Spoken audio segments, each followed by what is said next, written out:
Hi, this is Roopa Prasad, Assistant Professor, Department of Computer Applications, MITS College. Today we are going to discuss about the topic called as Introduction to Data Structures. Now coming to the contents of this presentation.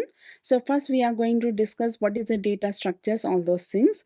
Then we are going to discuss what is an algorithm. Then we are going to discuss what are the steps in the refinement process. Then we come for the classification of data structures. Then we finally discuss what is the need of good data structures and algorithm. Okay. Coming to the data structures, what is a data structure? Data structure means in the name itself we can say structure of data. That means how the data is going to be organized in the memory. That we call it as a data structure. So the definition for this data structure is it is a structural representation of logical relationship between the elements of the data. So what I mean to say is how we are going to store the data, how we are going to organize the data in the memory, that we call it as a data structure. So it is a structural representation of logical relationship between the elements of the data. Okay, that we call it as a data structure. So then we can also say that this data structure is a way of organizing the data items by considering its relationship to each other. Okay, that means how you are going to organize the data, how you are going to store a set of data in the memory, and how you are going to have the relationship between the data, that we call it as a data structure. Okay, and this data structure mainly specifies a structured organization of data by providing accessing methods with correct degree of associativity.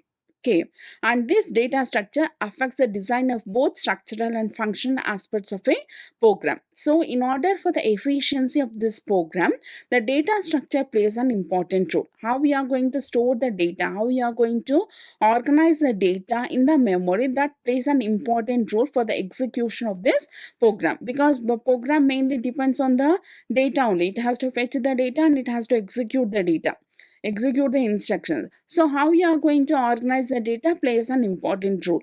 So it affects both the design, both the structural and functional aspects of a program. So what we can say, a program is nothing but it is a combination of algorithm and data structure.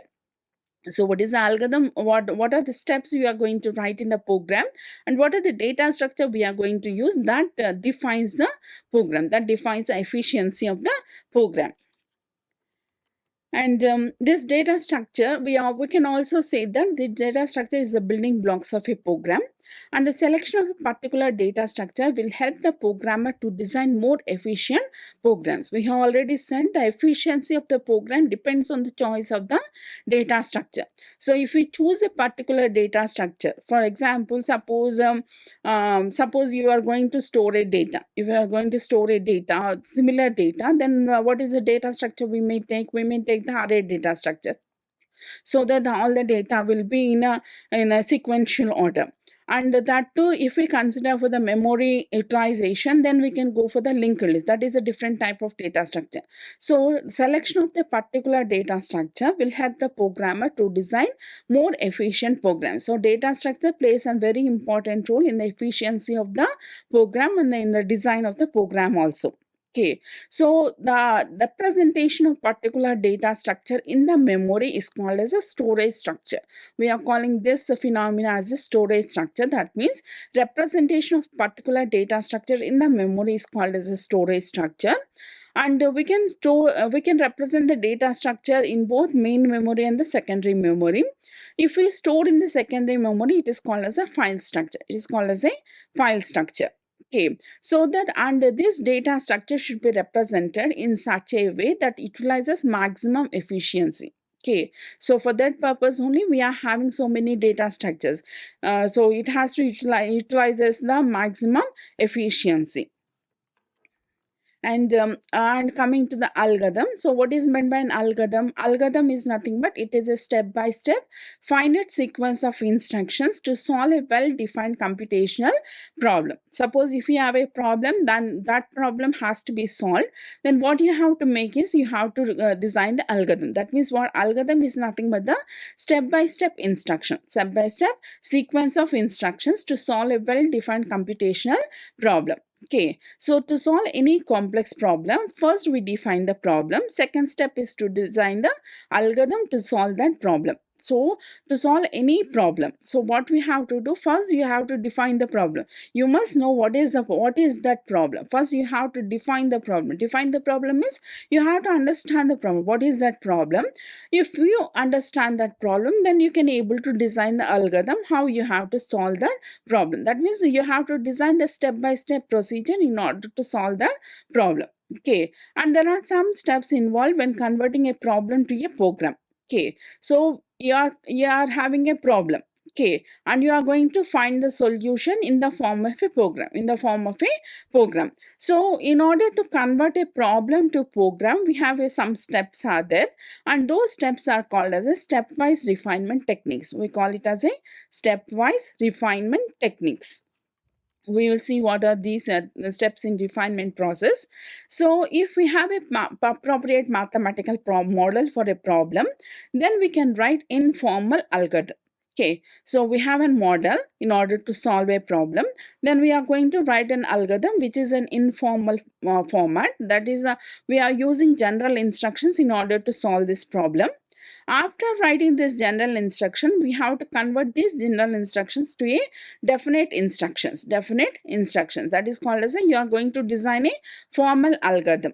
Okay, we are going to design a formal algorithm by using the programming language syntax and semantics. Okay, that is called as a formal language. Okay, finally, by using this formal language, by using the data structures and as well as a program, we are going to convert this into program. Okay, so finally, a program can be developed by converting this formal algorithm by a programming language manual.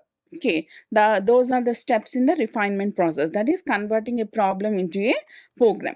Okay, then coming to the classification of data structures. These data structures are broadly divided in two categories. One we call it as a primitive data structures, and second one is called as a non-primitive data structures. So data structures is divided into two types. One is called as primitive, other one is called as a non-primitive. So primitive data structures. What is primitive data structures mean? They are directly operated upon the machine instructions. They are directly operated on the machine instructions. Okay, whereas a non-primitive data structures, in what they will do, they will emphasize on structuring a group of homogeneous or heterogeneous data items. That is the difference between the primitive data structures and non-primitive data structures. They directly operate upon the machine by the machine instruction. They directly operated by the machine instructions, whereas this one has to emphasize on structuring of a group of homogeneous or heterogeneous data items. And coming to the next topic, that is a need of a good data structure and algorithm.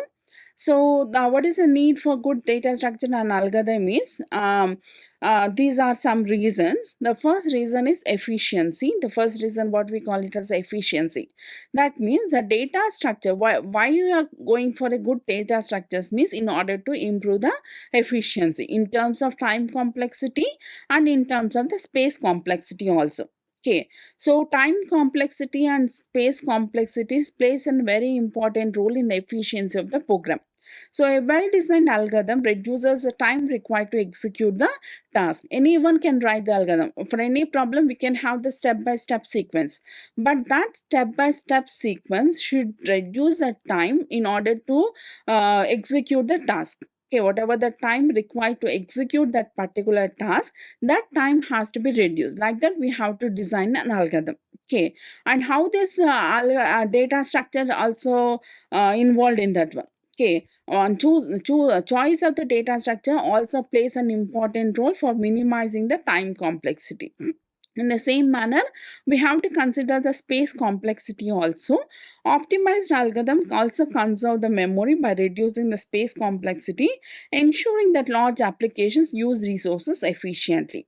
Okay, that is one of the reasons why we go for the good data structures and algorithm. Okay, and next reason is scalability. Scalability means, so as the systems grow in size and complexity, good data structures and algorithm ensure that programs continue to perform well under increased loads. Okay, even though the size increases and complexity increases, the program has to work well. Okay, how that can be possible means by having the good data structures. Okay, and how we can handle this one means by using the trees, graphs, hash tables. All these are the data structures which can allow the system to manage large scale data sets and user requests seamlessly.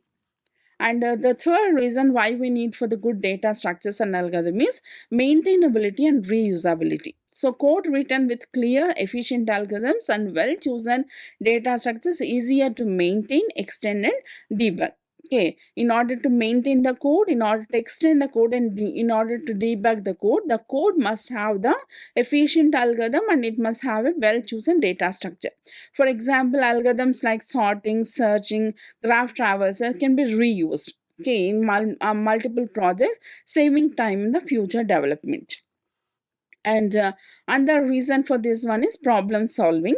So different problems require different approaches. Mastery of algorithms like dynamic programming, greedy algorithms, divide and conquer, and data structures equips developers to tackle a wide range of problems effectively. And for the real-time systems also, this data structures play good data structures. There is a need for the good data structures for systems with real-time constants such as the network security. Efficient algorithms are crucial to meet the deadlines. Slow algorithms can introduce latency, which is unacceptable for the real-time applications. And these are some of the reasons, and this material has been prepared by using these textbooks. And if you have any queries, you can give a query to this form. Hope you understand. Thank you.